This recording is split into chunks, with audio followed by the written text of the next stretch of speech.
नवरात्रि में प्रत्येक महिला, प्रत्येक कुंवारी लड़की इन सरल से कार्य को जरूर से करे ताकि पूरा परिवार सुख पाए, पति बच्चे पूर्ण रूप से उनके आयु में वृद्धि हो। साथ ही माता रानी सदा सर्वदा विवाह संबंधी परेशानी को दूर करते हुए पुत्र पौत्र का वरदान प्राप्त करवाए।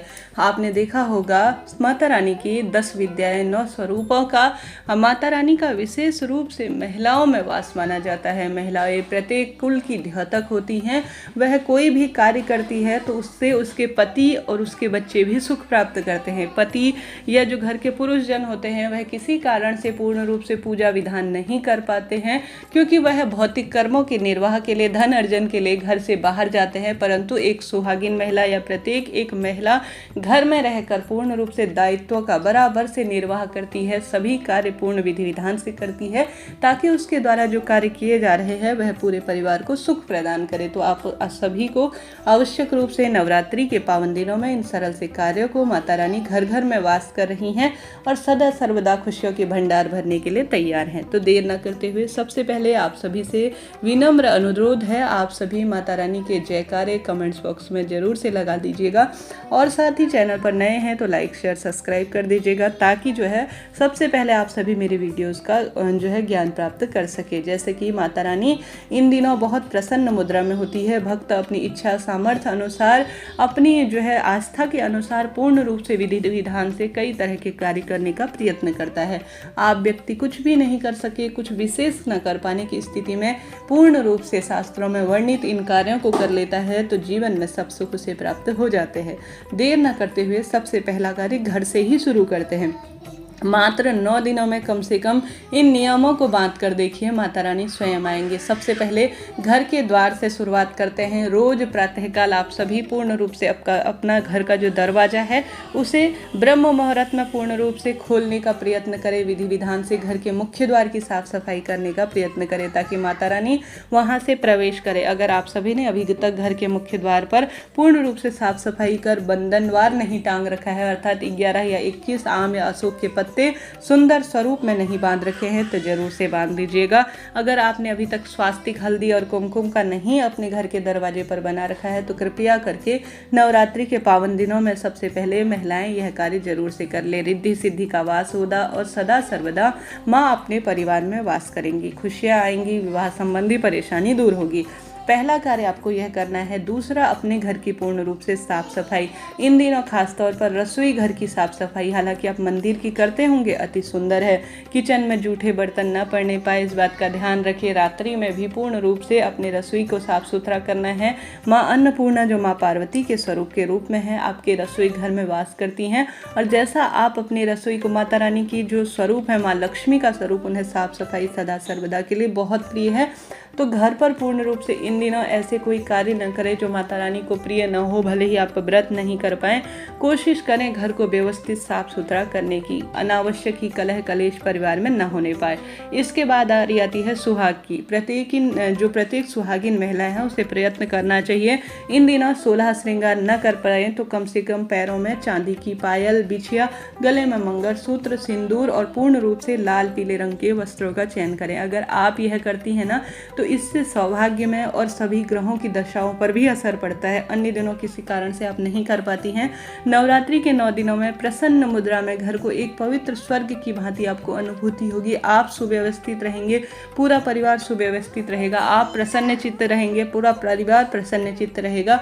माता रानी सदा सर्वदा स्वतः ही आपके परिवार में आपके मनोरथ सिद्ध करने में सहायक मानी जाती है। चांदी की पायल या चांदी की वस्तु जो बिछिया पायल सबसे बड़े सुहाग के रूप में जानी जाती है। इनसे चंद्रमा की स्थिति भी कुंडली में मजबूत होती है और चंद्रमा जो है माँ गौरा, जो चांदी है वह माँ गौरा की रज से अर्थात धूल से माना जाता है कि विकसित हुआ था, जिस कारण से चंद्रमा पहनने से चंद्रमा की कुंडली में स्थिति मजबूत होती है। साथ ही चंद्रमा अगर मन का कारक होता है वह मजबूत होता है तो आधे से ज़्यादा रोग दोष स्वयं कट जाते हैं, आप सभी जानते होंगे। साथ के साथ आप सभी को चांदी धारण करने से रोगों से भी कई तरह से मुक्ति मिलती है। यौन संबंधी जो परेशानी होती है, कहा जाता है चांदी को धारण करने से बहुत शुभता के रूप में इसे जाना जाता है।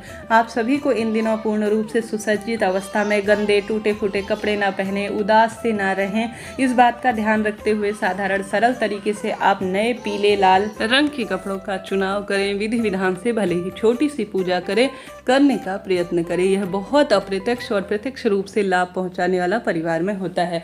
साथ ही गुरुजी कहते हैं आप सभी को आवश्यक रूप से नवरात्रि के 9 दिनों में अपने बच्चे या अपने परिवार की सुख समृद्धि के लिए घर पर भी एक झंडा अर्थात ध्वजा जिसे कहा जाता है, अगर यह घर की छत पर हमेशा फहराते रहती हैं तो कई घरों में देखा होगा घर के सभी वास्तु दोष दूर हो जाते हैं।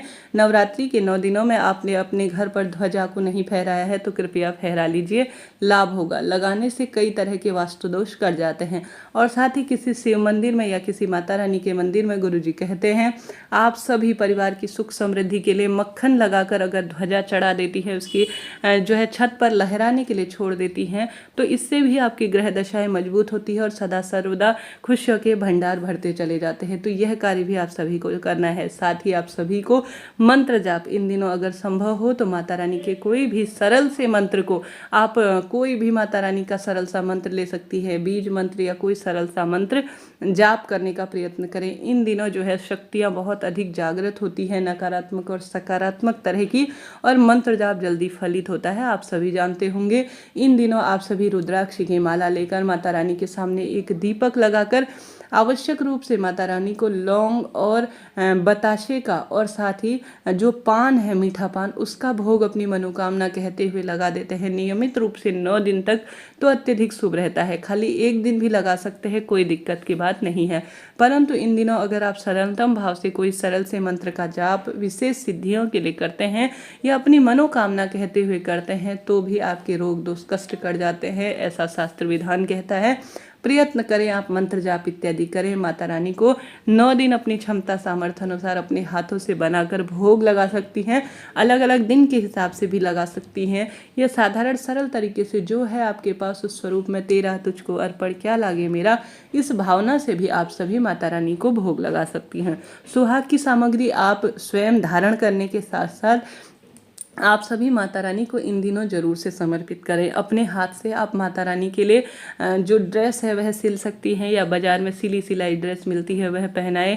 माता रानी को किसी भी दिन अष्टमी नवमी तक आप सभी जो है 16 श्रृंगार की सामग्री या साधारण सरल तरीके से 16 श्रृंगार नहीं कर सकते हैं तो आप सभी जो आपके पास है कम से कम चूड़ी, बिंदी, महावर और जो आपसे बन पाए वह चीज़ें समर्पित करने का, माता रानी को समर्पित कर कर अपने हाथों से पहनाने का प्रयत्न करें। इन दिनों हवन भी बहुत शुभ माना जाता है, लघु हवन जिसे कहा जाता है। संक्षिप्त छोटे भाव में अगर आप इन दिनों साधारण सरल सी पूजा कर कर भोग इत्यादि समर्पित करने के पश्चात यह चीज़ भी अगर आप हवन इत्यादि भी करते हैं तो शुभता के रूप में जाना जाता है। हालांकि माता रानी के लिए कार्य तो कई हैं, जैसे कि लाल फूलों का माता रानी श्रृंगार करवाना बहुत शुभ माना जाता है। अपने हाथों से बनी फूल माला का लाल गुलाब या लाल गुड़हल के फूल माता रानी को अत्यधिक प्रिय है। शिव शक्ति का संयुक्त रूप से पूजन करें। विधि विधान से माता रानी से क्षमा प्रार्थी होते हुए सरलतम पूजा करने का प्रयत्न करें। अपनी क्षमता सामर्थ्य अनुसार माता रानी माँ के स्वरूप में है, उनके लिए आप विशेष प्रबंध करें। किसी गरीब जन की सेवा अर्चना से भी माता रानी बहुत अर्थात उनकी सेवा कर देते हैं, उनकी सहायता कर देते हैं, तो साक्षात माता रानी के स्वरूप के रूप में आप उनकी सेवा कर रहे हैं। निर्धन जन कोई भिक्षुक मांगने आते हैं तो उनकी भी आप किसी स्वरूप में मदद कर देते हैं। आपको देने योग्य भगवान ने बना रखा है तो काफ़ी शुभता के रूप में इसे जाना जाता है। माता रानी स्वयं प्रसन्न हो जाएंगी, सभी का भाग्य इससे प्रबल होगा।